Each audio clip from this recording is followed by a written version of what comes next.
Hey guys, Phil Nicaud here with Legendary.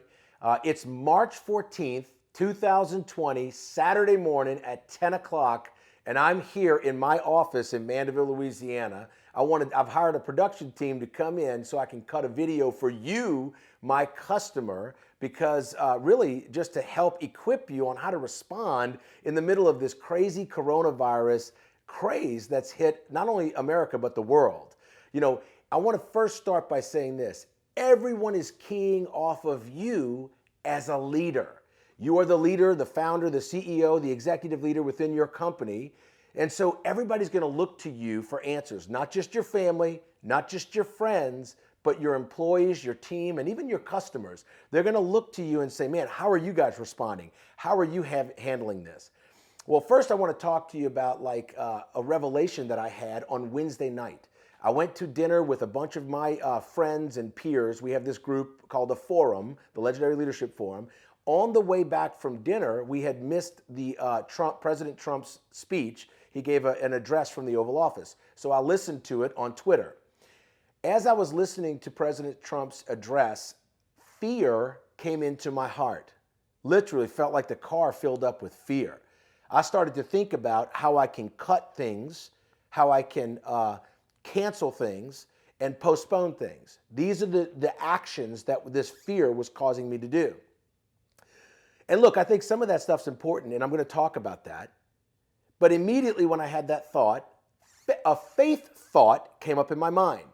And I want to tell you what those three things are, and then I'm going to talk about some actions that we can do, practical actions that I've been doing and some of my clients have been doing. The first faith thought that came in is that we have to deal with reality. We have to deal with reality, and I'll go through all that in a minute. The second is we got to stand in faith, and the third is we got to move with power. Listen, as a leader, we shine brightest in crisis. You know, in the Marine Corps, we don't shine, you don't get any medals, you don't get any ribbons for anything you're doing in training. All the accolades, all the acclaim, everything that you're doing to prove who you are as a Marine is happening on the battlefield. Look, all my commanders were Vietnam-era, battlefield-tested Marines. We loved them. They had great credibility in our minds because of this. And so that's what I want to tell you. You shine brightest during crisis. And so deal with the reality, stand in faith, and move and act in power. Now, I want to give you a process on how to accomplish this. So that kind of came up in my spirit. And when I got home, I was excited. But I was like, how do I play this out? Well, the next day I met with a client of mine, and in there he had real crisis. His president was calling emergency meetings. He's like, where are you? What's going on? What do we do? How do we respond? And he cut an email to his staff that was just inspiring to me. I'm going to talk to you about that, the three-step process, and then I'm going to tell you how I'm responding within each one of the three-step processes. And by the way, this video is a part of my response.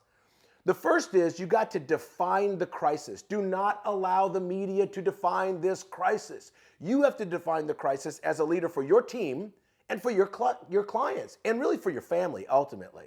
You've got to define the crisis. I'll go through that in just a minute, how I'm defining the crisis, and you'll have to do it for yourself. The second is you got to develop your response. This is very, very important. The way you respond could either make you or break you. I will tell you this, the way you respond, if you respond in fear versus faith, and I'm not talking about appropriate stewardship, I'm talking about fear. Faith, you have to think beyond this and innovative. We'll talk about how I'm doing that, and maybe it'll relate to something you're doing. The last thing is you got to determine the reward. And this is important. I don't want to skip this step because if you can start to calculate the reward for your response in faith, it will compel you to do the work that you need to do because I do believe that we have some work to do as leaders. During crisis, we work harder, okay? But we also get greater reward. And the biggest reward is this, you'll prove resilience. You'll prove resilience. And by the way, that's what we are. So let me just talk about how I'm defining this crisis, okay? I see this as a tsunami wave of a legitimate virus that has hit the world, but the larger part of the wave is panic and fear. Fueled, I believe, by the media, maliciously or not, I don't care. The media is capturing this and reporting this. And also, it could be some political implications. All right, that's how I'm defining this. I believe it's a wave because I just read articles this morning where China is putting out articles saying that they're already on the comeback. They're already starting to change their market's direction and all that. So I believe this is a wave. What it feels like to me was Hurricane Katrina. What it feels like to my clients was the 2008 real estate crisis and bubble. What it feels like to me was the BP oil spill. It is not that. You have to define that for yourself, but I'm telling you, in my estimation, this is not that. It feels like that, but it's not that. So define reality. You've got to define the crisis. Now, did I go and re-look at all my forecasts for my revenue? Did I go and figure out ways that I can cut to protect my downside? Absolutely I did. But you have to define the crisis yourself for your team and for your clients and your business. The second is develop your response. This is important. You may want to do this with your senior management team. The way that I'm responding is business as usual and increase my level of service. Business as usual and increase my level of service. So why am I waking up on Saturday and hiring a production team to do this? Because this is what Legendary do. I inspire leaders to lead legendary lives. And you're a legendary leader. And part of my service is I'm adding value to you on a Saturday. All right, there's a whole separate item that I'm going to talk about with a conference that I'm doing. And by the way, conferences are being canceled all over America. It's like a literal crisis. But the third thing is determine the reward.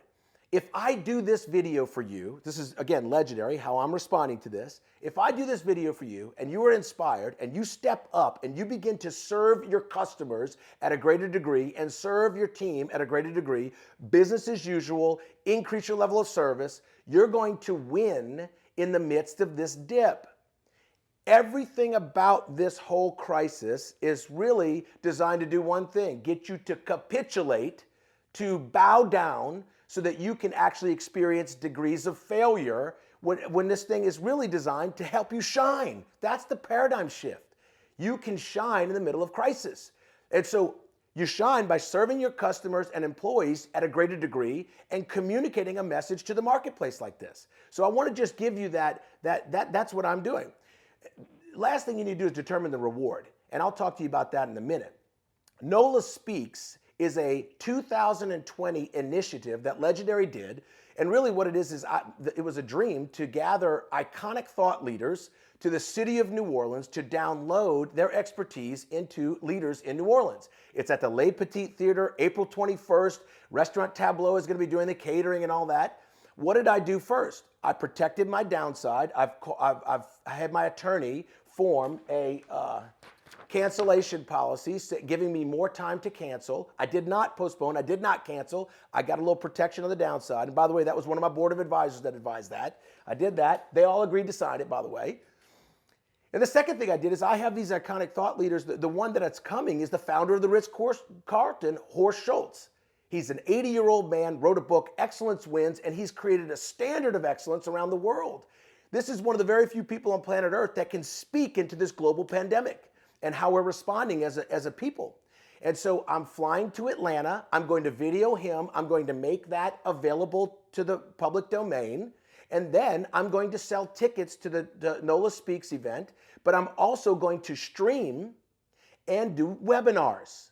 This is something that Legendary has never done before. This crisis is motivating me to think deeper about my business and how I can serve my customers more.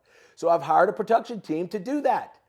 So now NOLA Speaks has changed. It is no longer iconic thought leaders coming to New Orleans to download into New Orleans leaders. It is now iconic thought leaders standing on the platform of New Orleans and inspiring the world. And so you see how just this paradigm shift is causing me to roll up my sleeves, serve my customers more and my employees more. Look, I hope that this video, again, helps you to respond in faith, not in fear. Just know this, that we are here for you. If there's anything Legendary can do to serve you during the next several weeks as this thing plays out, I want you to just reach out to us. All right, you guys go in power, and I'll see you soon.